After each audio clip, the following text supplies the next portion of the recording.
Good morning students. हूँ छूँ पायलबेन याज्ञिक from Saraswat school राता वापी અને આજે આપણે નવું ચેપ્ટર સ્ટાર્ટ કરશું, ચેપ્ટર નંબર 14 કે જેનું નામ છે જૈવિક અણુઓ। આમ જોવા જાઓ તો આ ટોટલી તમે જે બાયો સ્ટુડન્ટ છે, બાયોલોજીમાં ઓલરેડી તમે ભણ્યા છો એ જ ચેપ્ટર છે। થોડુંક કેમિસ્ટ્રીના વ્યૂથી આપણે એને ભણવાનું છે। ચેપ્ટરની અંદર શું આવે તે પહેલાં જે બોર્ડની ગાઈડલાઈન અત્યાર સુધીની છે એ પ્રમાણે આ ચેપ્ટર તમારું જે છે એ ટોટલ 6 માર્ક્સનું છે। તો તમારું જે આ ચેપ્ટર છે ત્યાં આગળ લખી રાખો, એની અંદરથી 4 MCQ છે એટલે 4 માર્ક્સ થાય, અને 2 માર્ક્સનો જે સેક્શન હોય છે એમાંથી એક ક્વેશ્ચન હોય છે 2 માર્કનો, એટલે ટોટલ 6 માર્ક્સ થઈ ગયા। જનરલી ટૂંકનોંધ તરીકે વધારે પૂછાય છે। હવે પછી હું જે પણ ચેપ્ટર ચલાવીશ તમે જોશો તે ટોટલી થિયોરિટિકલ ટાઈપ ક્વેશ્ચન છે, ચેપ્ટર્સ છે। એટલે એ ચેપ્ટરની અંદર સૌથી પહેલાં બોર્ડ પર હું તમારે જે મેઇન શબ્દ આવવા જ જોઈએ એ જ ખાલી લખીશ અને સમજાવીશ।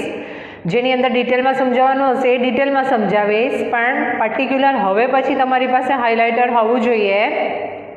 હું જે શબ્દ ઉપર ભાર મૂકું એ તમારે ત્યારે હાઇલાઇટ કરતા જ રહેવું પડશે, અને હું તમને કહેતી રહીશ કે આ ક્વેશ્ચનમાં આટલું તો આવવું જ જોઈએ, તો ખાસ એ ધ્યાન રાખજો, ખ્યાલ આવશે। ચલો તો સૌથી પહેલાં જુઓ જૈવિક અણુઓ, તો એની વ્યાખ્યા જુઓ। કોને કહેશો જૈવિક અણુઓ?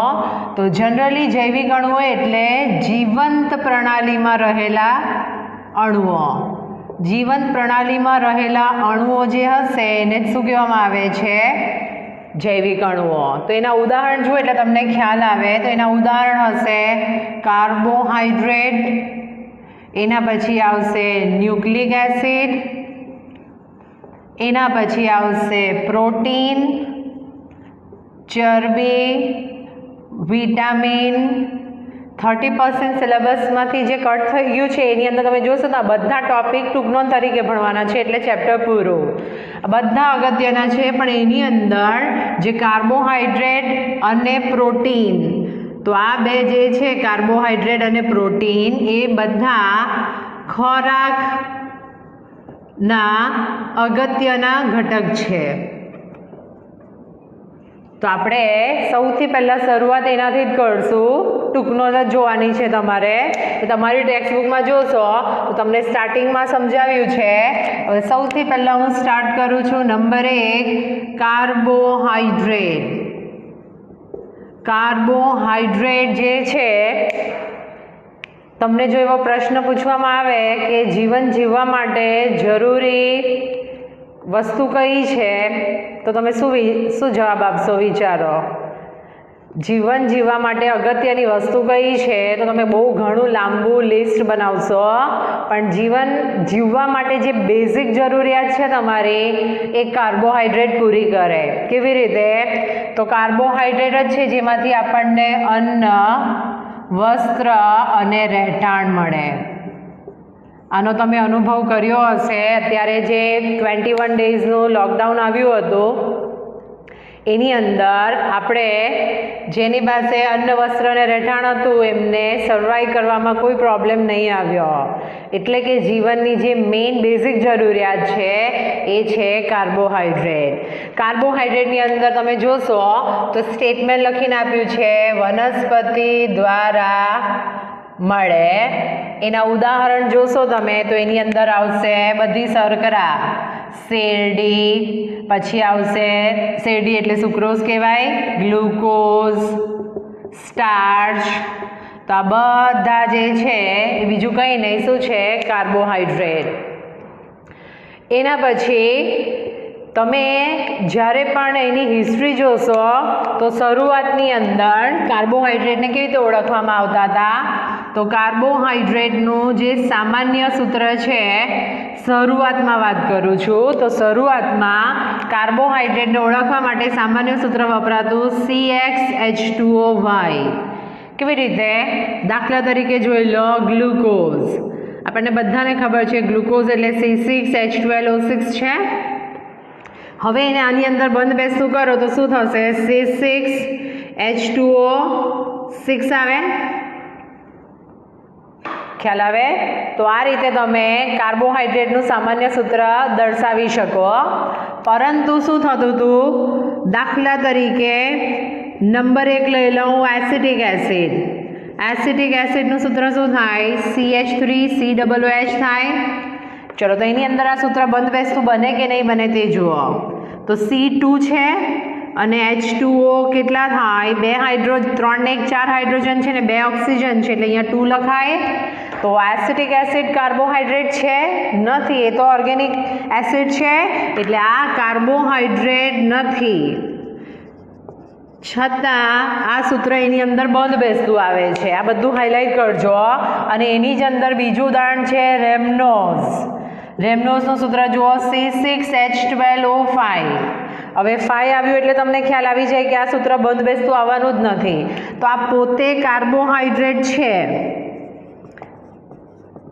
એટલે કે કેટલાક સૂત્ર કાર્બોહાઈડ્રેટ નથી છતાં કોમન સૂત્ર બતાવતા હતા, કેટલાક છે છતાં સૂત્ર બતાવતા નથી. એટલે તમે એવું ના કહી શકો કોમન કે કાર્બોહાઈડ્રેટને આપણે આ કોમન સૂત્રથી દર્શાવી શકીએ. તો પછી હવે એની અંદર આવેલા ક્રિયાશીલ સમૂહના આધારે એને નામ આપી દીધું પોલીહાઇડ્રોક્સી આલ્ડીહાઇડ અને પોલીહાઇડ્રોક્સી કીટોન. એટલે કે એની અંદર આવેલા જે ક્રિયાશીલ સમૂહ છે અને એનું બધું હવે ડિટેલમાં જોઈશું ત્યારે તમને ખ્યાલ આવશે. એના આધારે જે કાર્બોહાઈડ્રેટ છે એને આપણે પોલીહાઇડ્રોક્સી આલ્ડીહાઇડ અથવા પોલીહાઇડ્રોક્સી કીટોન તરીકે ઓળખશું. એને જો સામાન્ય ગુણધર્મ જોશો તો એ સ્વાદે ગળ્યા હોય છે. અને એના માટે બીજો જે શબ્દ વપરાય છે કાર્બોહાઈડ્રેટના માટે એ છે સેકેરાઇડ. સેકેરાઇડ જે છે ગ્રીક શબ્દ જે છે સેકેરોન, જેનો અર્થ થાય શર્કરા, એના ઉપરથી આવેલો શબ્દ છે. તો સ્ટાર્ટિંગમાં જે હિસ્ટ્રી આપી છે એની અંદર તમારે કાર્બોહાઈડ્રેટ માટે આ વસ્તુ ધ્યાન રાખવાની છે. આ હાઇલાઇટ કરી દો પછી હું તમને એનું વર્ગીકરણ સમજાવું.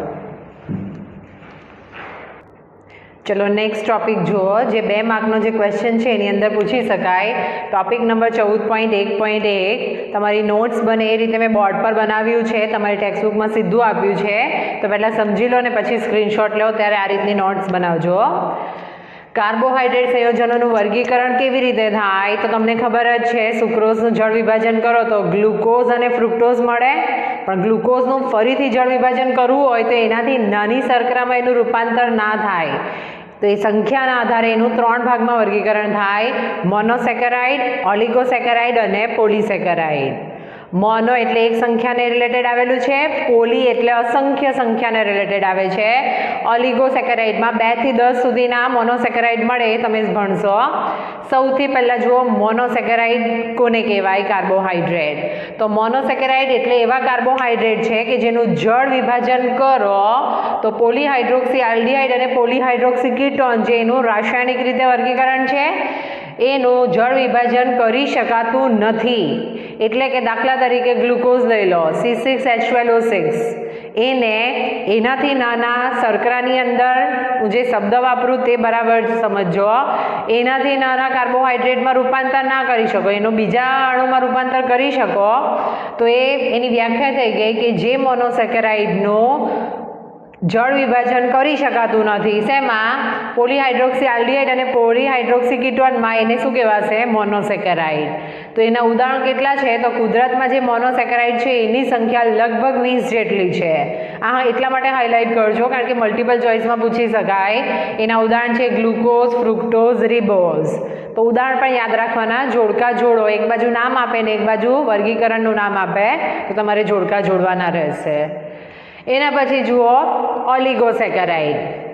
ઓલિગોસેકેરાઇડ એટલે જે કાર્બોહાઈડ્રેટ એનું જળ વિભાજન કરો. હવે દાખલા તરીકે એક સમીકરણ આપ્યું છે જુઓ, સુક્રોઝ છે ખાંડ, એનું તમે પાણીની હાજરીમાં જળ વિભાજન કરો એસિડ સાથે તો તમે એનાથી નાના શર્કરાની અંદર એનું રૂપાંતર કરી શકો ગ્લુકોઝ અને ફ્રુક્ટોઝ. 2 અણુ મળ્યા છે તમને, એવું તમે માલ્ટોઝ લેશો તો એનું જળ વિભાજન કરો તો 2 ગ્લુકોઝ મળે છે. એટલે એનું જળ વિભાજન કરીને આપણને મોનોસેકેરાઇડ એકમ 2 મળ્યા. એવું પણ છે શર્કરા જેનું 3, 4, 5, 10 સુધી મોનોસેકેરાઇડના એકમો મળે. એના ઉપરથી આ વ્યાખ્યા બની છે. જે કાર્બોહાઈડ્રેટ 2 થી 10 મોનોસેકેરાઇડ એકમમાં જળ વિભાજન પામી શકે એને શું કહેવામાં આવશે? ઓલિગોસેકેરાઇડ. અને એમાં આવેલી સંખ્યાને આધારે 2 હોય તો ડાય, 3 હોય તો ટ્રાય, 4 હોય તો ટેટ્રા, એ સેકેરાઇડમાં એને વર્ગીકૃત કરી શકાય. એટલે સુક્રોઝ છે ડાયસેકેરાઇડ કહી શકાય. ખ્યાલ આવે કેવી રીતે આવ્યું ત્યાં નામ? અને લાસ્ટ વર્ગીકરણ છે પોલીસેકેરાઇડ. પોલી શબ્દ વપરાય કોના માટે? બે હોય તો ઓલિગો આવી ગયો, એટલે 3 અથવા 3 થી વધારે અસંખ્ય અણુ ઘણા વધારે સંખ્યામાં. તો જે કાર્બોહાઈડ્રેટના જળ વિભાજનથી અત્યંત વધુ સંખ્યામાં મોનોસેકેરાઇડ એકમ મળતા હોય તો એને આપણે કહીશું પોલીસેકેરાઇડ. તો એની અંદર સ્ટાર્ચ, સેલ્યુલોઝ, ગ્લાયકોજન, ગુંદર એ બધા આવશે. હવે આ બધી શર્કરા અને આનો તફાવત શું હશે? તો આ બધી સ્વાદે ગળી પાણીમાં દ્રાવ્ય હોય છે. તો જ્યારે તમારી પોલીસેકેરાઇડ જે હશે એ સ્વાદે ગળ્યા નહીં હશે, એટલે મીઠા હોતા નથી, માટે તમે એને શર્કરા અશર્કરા તરીકે ઓળખી શકો.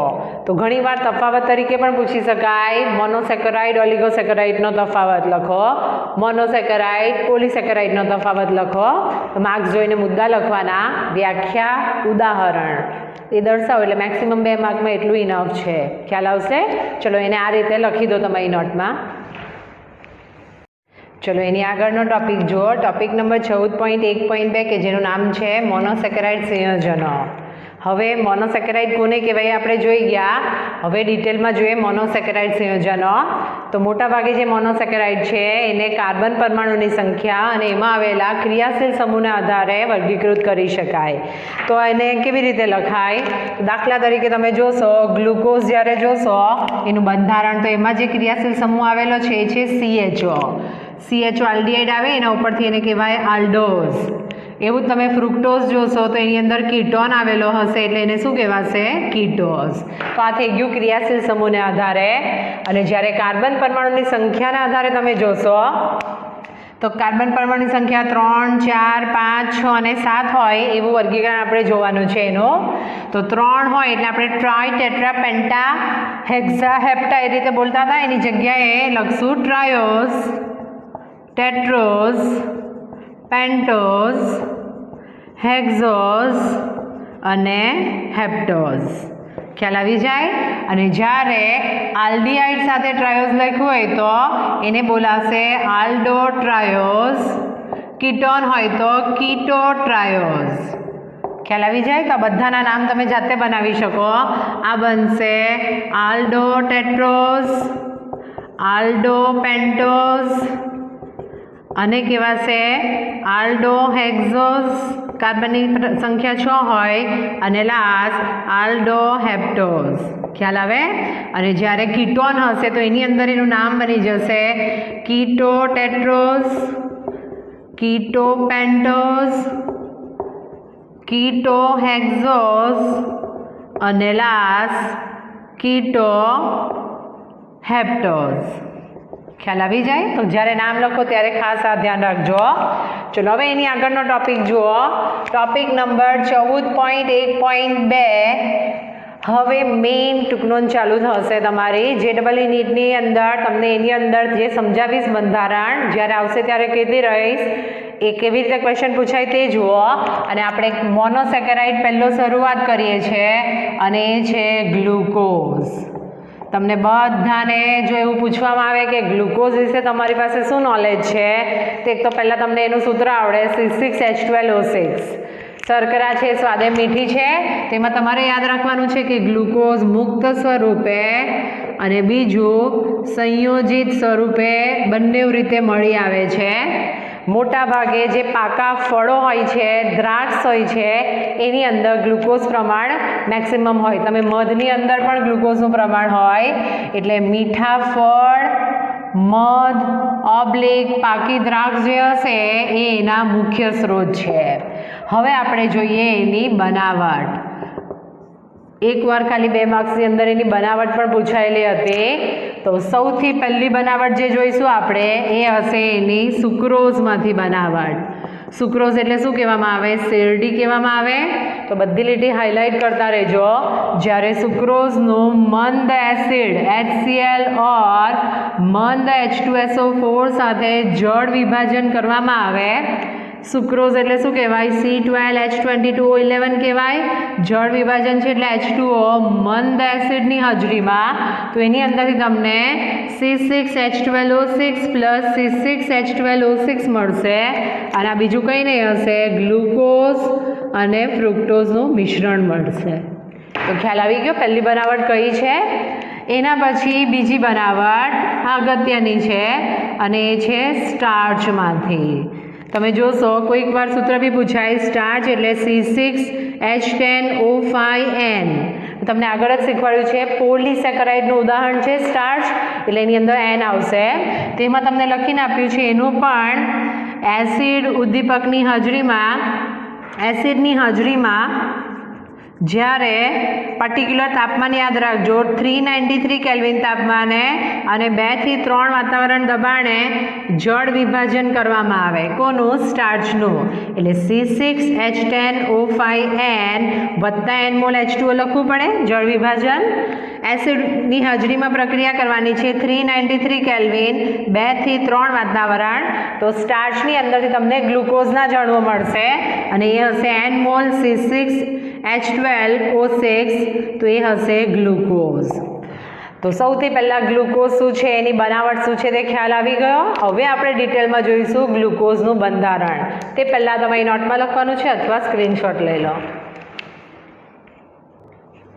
ચલો હવે તમારી સ્પર્ધાત્મક પરીક્ષા માટે સૌથી ઇમ્પોર્ટન્ટ જે થિયરી છે પ્લસ બોર્ડની એક્ઝામમાં બી પૂછી શકાય એવી ટૂંકનોંધ ચાલુ થઈ છે, ગ્લુકોઝનું બંધારણ સાબિત કરો. તો સૌથી પહેલાં ગ્લુકોઝ શું છે તો તમને ખ્યાલ જ છે. એની અંદર આમાં તમને લખીને આપ્યું છે સ્ટાર્ટિંગમાં કે ગ્લુકોઝ છે એ આલ્ડોહેક્ઝોઝ છે. ચલો હેક્ઝોઝ એટલે કેટલા કાર્બન આવ્યા કહેવાય? 6 કાર્બન આવ્યા. આલ્ડો એટલે શું આવ્યું કહેવાય? એમાં CHO આવ્યું કહેવાય. બીજું તમે જોશો એને ડેક્સ્ટ્રોઝના નામથી પણ ઓળખવામાં આવે. એટલે ડેક્સ્ટ્રોઝ એટલે બીજું કંઈ નહીં, ગ્લુકોઝ જ કહેવાય. બીજું ધ્યાન રાખજો, પૃથ્વી ઉપર જે પણ કાર્બોહાઈડ્રેટ મળે છે એમાં ગ્લુકોઝ સૌથી વિપુલ પ્રમાણમાં મળે. એટલે સૌથી વધુ પ્રમાણમાં જે મળે બીજું કઈ કાર્બોહાઈડ્રેટ નથી, શું છે? ગ્લુકોઝ. અને હાઇલાઇટ કરજો, સ્ટાર્ચ અને સેલ્યુલોઝ જે છે એના મોનોમર જે છે બીજું કંઈ નહીં, કોણ છે? ગ્લુકોઝ. સ્ટાર્ચ અને સેલ્યુલોઝનું જે મોનોમર છે જેમાંથી એ બનશે બીજું કંઈ નહીં, શું હશે? ગ્લુકોઝ. તો આ ખ્યાલ આવ્યો આટલી વસ્તુ. હવે ગ્લુકોઝનું બંધારણ સાબિત કરવાના તમને મુદ્દા આપ્યા છે. પછી તમે જોશો ગ્લુકોઝનું ચક્રીય બંધારણ, તો એ બધા તમને મલ્ટિપલ ચોઇસ તરીકે પણ પૂછાય, ગુજસેટની અંદર પણ બહુ બધી વાર પૂછાયો છે. તો આપણે વારાફરતી એ મુદ્દા જોઈએ તે પહેલાં સૌથી પહેલો મુદ્દો જુઓ, ગ્લુકોઝ. તમને બધાને ગ્લુકોઝનું અણુસૂત્ર પૂછવામાં આવે તો ખબર છે શું આવે? C6H12O6 આવે. હવે એના બંધારણમાં સાબિત શું કરવાનું તે જુઓ. મેં તમને કીધું છે હેક્ઝોઝ અને આલ્ડોઝ, એટલે તમે જ્યારે ગ્લુકોઝનું બંધારણ જોશો તો C≡O H અથવા તો એને શું લખાય? CHO કહેવાય. તો આલ્ડિહાઇડ આવેલો છે, 6 કાર્બનની શૃંખલા છે એટલે એને આ રીતે લખાય CH2OH, OH, H, OH, H. અહીંયા ગાડી છે HOH, અહીંયા હશે OH અને H. તો આ મેં ગ્લુકોઝનું બંધારણ લખી દીધું. કોઈક વાર શું લખવામાં આવે છે? આ રીતે પણ લખવામાં આવે, CHO, CH2OH, OH, H, OH, H, OH અને OH, H. તો ઘણીવાર કાર્બનને લખવામાં પણ નથી આવતું. એને આપણે સમજી લેવાનું કે અહીંયા આગળ 4 કાર્બન છે અને એની સાથે બીજા છે. અથવા તમે તમારી ટેક્સ્ટબુક જોશો તો એની અંદર એને આ રીતે બધી પ્રક્રિયા આપી છે, CHOH 4 ટાઈમ્સ CH2OH. તો તમે અહીંયા જોઈ શકો છો CHOH, CHOH, CHOH, CHOH 4 વાર આવ્યું એટલે એને આ રીતે લખ્યું છે. તો સૌથી પહેલો મુદ્દો આવી ગયો. હવે 2 મિનિટનો ટાઈમ લો અને તમને એવું પૂછવામાં આવે કે આ ગ્લુકોઝનું બંધારણ છે એમાં તમને કઈ કઈ વસ્તુ દેખાય છે જે તમારે સાબિત કરવાની કે ગ્લુકોઝ આ તો ધરાવે જ છે, ગ્લુકોઝ આ ધરાવે. विचार करो। तो तमने नाम कही दीधुं, ग्लूकोज में 6 कार्बन साबित करवाना, ग्लूकोज में CHO आवेलो छे ते साबित करवानुं। हवे कार्बन जे एक छे एल्डिहाइडनो ए डबल बॉन्ड O साथे छे એટલે એને કાર્બોનિલ કાર્બન કહેવાય। એ આવેલો છે, એની અંદર 5 OH આવેલા એવું દેખાય છે। હવે આ OH ધરાવતો કાર્બન અન્ય 2 કાર્બન સાથે જોડાયેલો છે, જ્યારે આ OH સમૂહ ધરાવતો કાર્બન અન્ય 1 કાર્બન સાથે જોડાયેલો, એટલે 5માંથી 1 કાર્બન જે છે એક OH એ પ્રાથમિક આલ્કોહોલ છે એવું કહેવાય। તો આ રીતે તમારે ગ્લુકોઝનું બંધારણ સાબિત કરવાનું છે અને આ બધી જ પ્રક્રિયા આગળના ચેપ્ટરમાં ભણીને આવ્યા એ જ લઈને લેવાની છે, ખાલી 1 કે 2 પ્રક્રિયા અલગ છે, ખ્યાલ આવશે? તો એ રીતે આપણે ગ્લુકોઝનું બંધારણ સાબિત કરશું। ચલો સૌથી પહેલાં જુઓ એવી પ્રક્રિયા જે આપણને એવું કહે છે કે ગ્લુકોઝ 6 કાર્બન ધરાવે છે, એટલે આપણે બીજો મુદ્દો જોઈએ। તો એ બીજો મુદ્દો આપણને એવું કહેશે કે ગ્લુકોઝમાં 6 કાર્બનની સરળ શૃંખલા આવેલી છે, અથવા એને કહેવામાં આવે રેખીય શૃંખલા। કોઈ શાખા નથી એની અંદર, 6 કાર્બન એક જ લીટીમાં આવેલા છે। તો સાબિત કેવી રીતે થાય?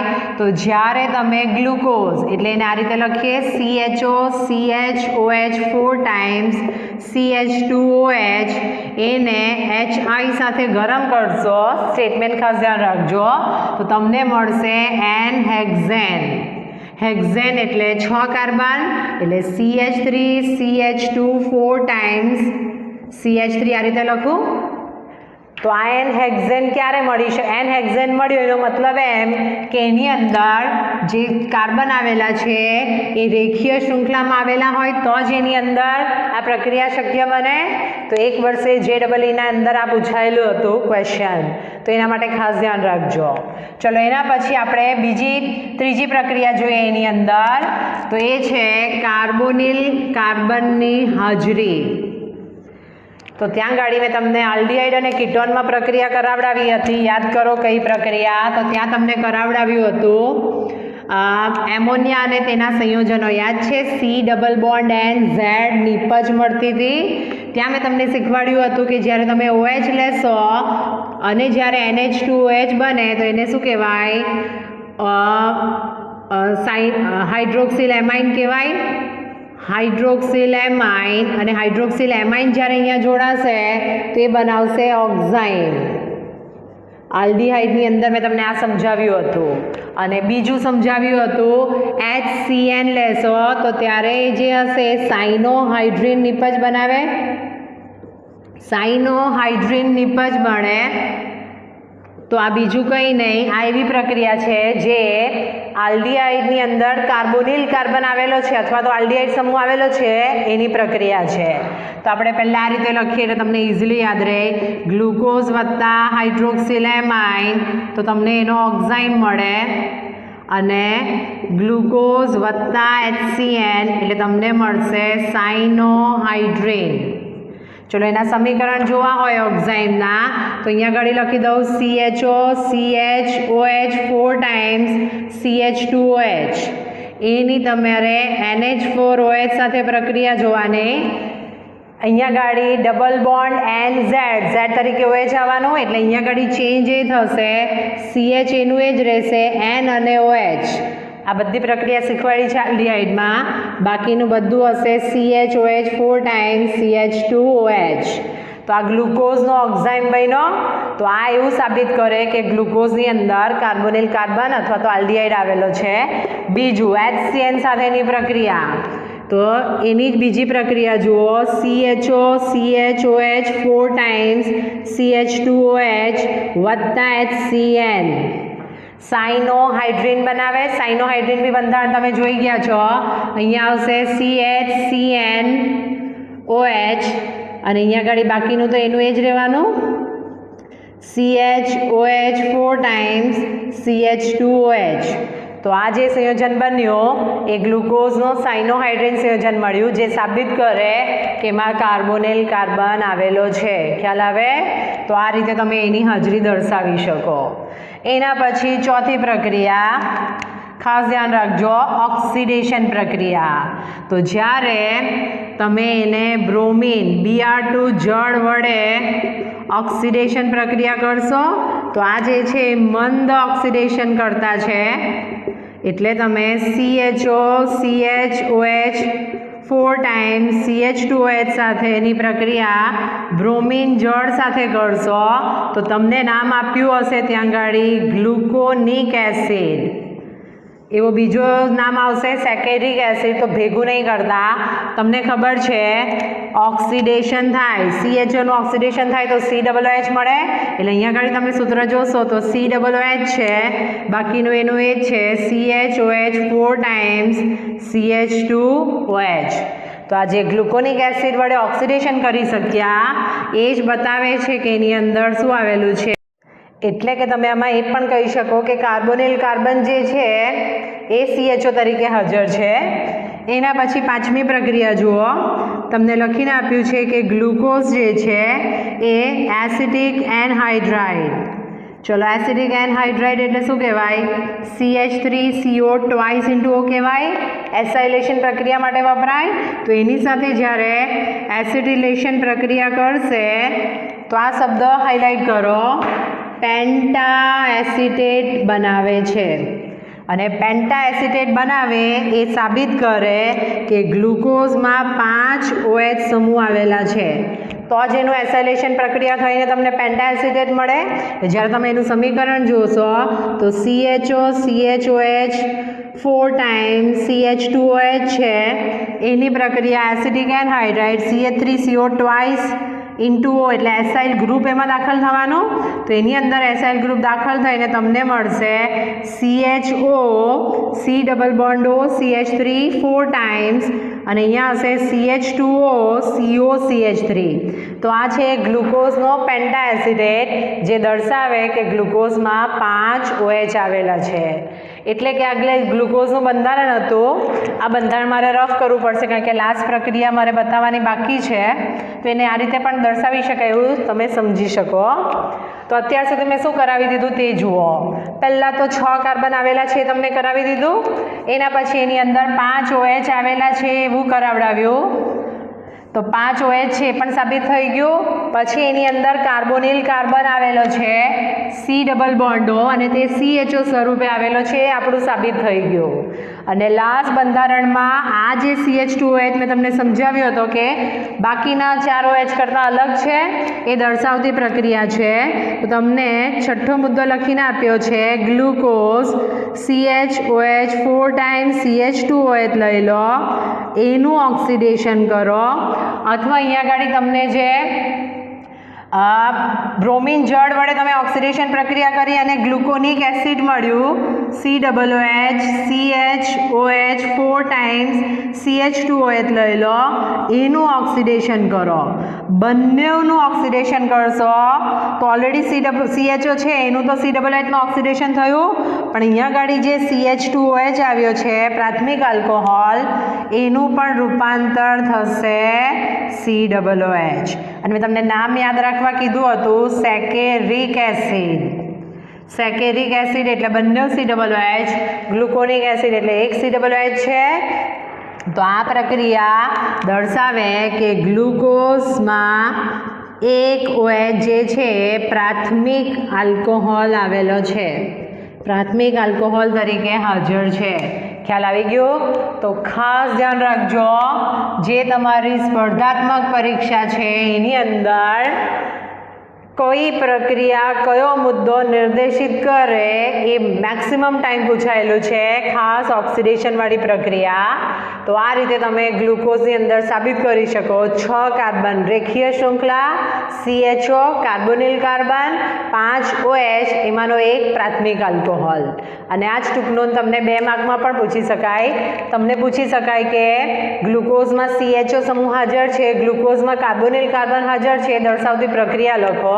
તો એ રીતે તમારે દર્શાવવાનું રહેશે. હવે તમે એના સ્વાધ્યાયના ક્વેશ્ચન જુઓ.